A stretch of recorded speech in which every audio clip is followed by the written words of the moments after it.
ইসকনের সাবেক নেতা জনাব চিন্ময় কৃষ্ণ দাসকে আজ যখন চট্টগ্রামের আদালতে হাজির করা হয়, তাকে বের করার সময় ওখানে খুব বড় সংখ্যার হিন্দু সম্প্রদায়ের মানুষ সমবেত হয়েছিলেন। তাদের আবেগের জায়গা আছে, আমরা এটাকে শ্রদ্ধা করি। কিন্তু এরপর যে ঘটনাটা ঘটল, সেখানে একজন মুসলিম আইনজীবী হত্যাকাণ্ডের শিকার হয়েছেন, যাকে মারাত্মকভাবে জখম করে হত্যা করা হয়েছে। প্রাথমিকভাবে অভিযোগের তীর হিন্দু সম্প্রদায়ের মানুষের দিকে যাচ্ছে। আমরা এটাকে প্রাথমিকভাবে অভিযোগের কথা বলছি এবং এটা হওয়ার সম্ভাবনা খুব বেশি। মানে অন্তত ওই যে জমায়েত তৈরি হয়েছিল সেখান থেকে এই ঘটনা হয়েছে বলে ধারণা করা হচ্ছে। এটা যেমন আমাদের সামনে এসছে, আদালতে চত্বরের মসজিদ ভাঙা হয়েছে, এই ধরনের তথ্য কেউ প্রচার করার চেষ্টা করছেন। আমরা একটা জিনিস খুব স্পষ্টভাবে বুঝতে পারি, সেটা হচ্ছে বাংলাদেশের মধ্যে একটা অত্যন্ত অস্থিতিশীল অবস্থা তৈরি করতে চেষ্টা করা হচ্ছে। এবং বহুদিন আগে আমি একটা ভিডিও করে বলেছিলাম, এদেশে একটা হিন্দু মুসলিম দাঙ্গা তৈরির প্রেক্ষাপট বা প্লট তৈরির চেষ্টা হচ্ছে। সেটা এবার একটু ফাইনাল স্টেজে চলে এসেছে বলে আমরা ধারণা করতে পারি। এই দাঙ্গা যদি লেগে যায়, দাঙ্গা লাগবে না আমি এই বিশ্বাস রাখতে চাই, কিন্তু এই দাঙ্গা যদি লেগে যায়, লাভবান কি হবে? তার আগে বলি, ক্ষতিকার হবে। ক্ষতি হবে সরকারের, ক্ষতি হবে শেখ হাসিনার বিরুদ্ধে দল মত নির্বিশেষে যারা দাঁড়িয়েছিল। বিএনপি দাঁড়িয়েছিল, জামায়াত দাঁড়িয়েছিল, আরও অনেক ইসলামপন্থী দল দাঁড়িয়েছিল, সাধারণ মানুষ দাঁড়িয়েছিল, গণতন্ত্র মঞ্চের দলগুলো দাঁড়িয়েছিল, যারা দাঁড়িয়েছে, আমাদের ছাত্ররা দাঁড়িয়েছেন সামনে এসে। তাদের এখন সংগঠন তৈরি হয়েছে, তখন সংগঠন সেভাবে ছিল না। সব কিছু মিলে যদি আমরা একত্র করি, প্রত্যেকের ক্ষতি এবং সবচেয়ে জরুরি কথা, রাষ্ট্রের ক্ষতি। লাভ আওয়ামী লীগের, লাভ ভারতের। তারা এই দেশটাকে আবারও তাদের কলোনি বানিয়ে ইচ্ছে মতো শুষে শেষ করবে। 15 বছরের শুষে প্রায় শেষ করেছে। ফলে এই পরিস্থিতি তৈরি কে করছে আমরা বুঝতে পারি। যে মানুষগুলো ওখানে জমায়েত হয়েছিলেন, এখানে প্রচুর সাধারণ হিন্দু সম্প্রদায়ের মানুষ ছিলেন যারা আবেগের জায়গা থেকে গেছেন, কোনো সন্দেহ নেই। এর মধ্যেও কোনো সাধারণ হিন্দু মানুষ একজন মুসলিমকে হত্যা করেছেন, এটা আমি বিশ্বাস করতে প্রস্তুত নই। এখানে এজেন্ট ঢুকেছিল, বিভিন্ন রকম এজেন্ট এখানে কাজ করছে, তাদেরই কেউ কাজটা ঘটিয়েছেন। উদ্দেশ্যটা খুব স্পষ্ট, খুব ক্লিয়ার। সুতরাং আমরা যারা সংখ্যাগুরু আছি এই দেশে, আমাদের এখন খুবই সেন্সিবল আচরণ করতে হবে।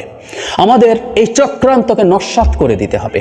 আবার এই পক্ষেও আমি নিশ্চিত আছি, যারা এই হত্যাটা করেছে তাদের দিকের কিছু মানুষ সংখ্যাগুরুদের মধ্যেও আছে, মুসলিমদের মধ্যেও আছে। তারাই উস্কানি দেবে গিয়ে হিন্দুদের বাড়িতে হামলা করো, হিন্দু মানুষের ওপরে হামলা করো, মন্দিরে হামলা করো। ফর শিওর আমরা যদি চাই এটা ঠেকিয়ে দিতে, আমাদের সেন্সিবল আচরণ করতে হবে।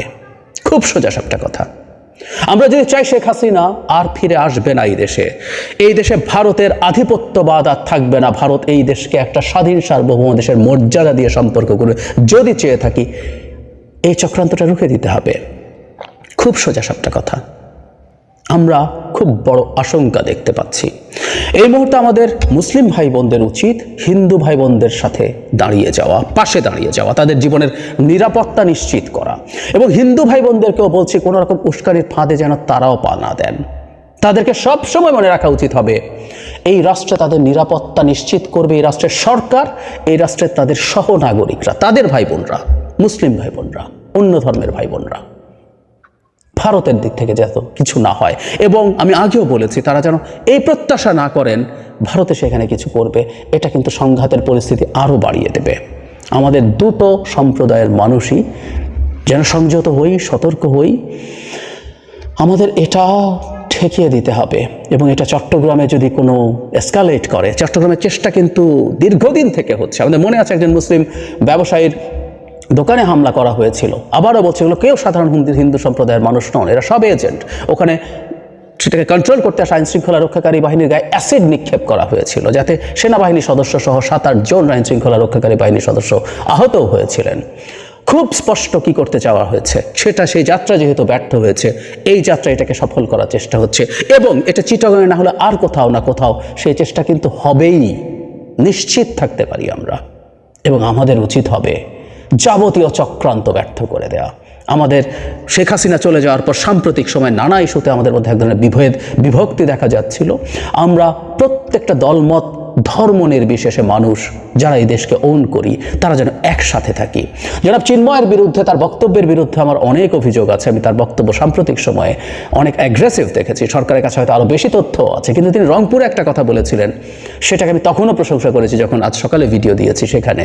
সেটা হচ্ছে, এই দেশ আমাদের দেশ, এই দেশের ছেড়ে আমরা কোথাও যাব না। ইয়াস, হিন্দু সম্প্রদায় থেকে শুরু করে অন্যান্য যেসব এথনিক মাইনরিটিস আছেন, চাকমা, মারমা, সমতলে সাঁওতাল, গারো, ওরাও যারা যারা আছে 49 অর্ধেক, হিন্দু সম্প্রদায় তো একটা বড় সংখ্যা আছে, ছোট সংখ্যা, কয়েকশো বা কয়েক হাজার মানুষও যে এথনিক গোষ্ঠীর আছে, ভাষিক যারা আছে, উর্দুভাষী যারা আছে, প্রত্যেকটা মানুষ তার পূর্ণ অধিকার নিয়ে এই দেশে থাকবেন।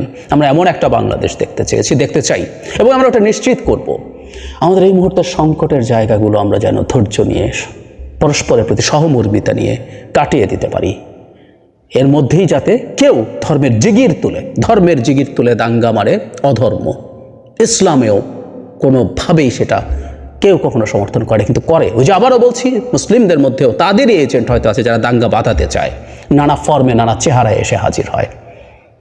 ইসকন থাকবে কি থাকবে না, ওকে কি করতে হবে না, কি করতে হবে না, এই আলাপের সময় একদমই এখন না। শুধু হিন্দু ধর্ম শুধু না, ইসকনের ওপরে, ইসকনের প্রতিষ্ঠানের ওপরে যেন কোনো পাল্টা পদক্ষেপ নিয়ে আনা হয়। ইসকন মানে হিন্দু ধর্ম না, উই নো, কিন্তু এই জিনিসগুলো, এই উত্তেজনাগুলো এই মুহূর্তে যে কোনো মূল্যে আমাদেরকে পরিহার করতে হবে। আমরা খুব বড় বিপদের মুখে মুখে দাঁড়িয়ে আছি। আমি বিশ্বাস রাখতে চাই, আমি সত্যিই বিশ্বাস রাখতে চাই, এই কিছুদিন আগে চট্টগ্রামে যেমন এরকম একটা চেষ্টা আমরা নস্যাৎ করেছি, আমরা এটাও পারবো। আমরা সবাই যেন ধৈর্য ধরি।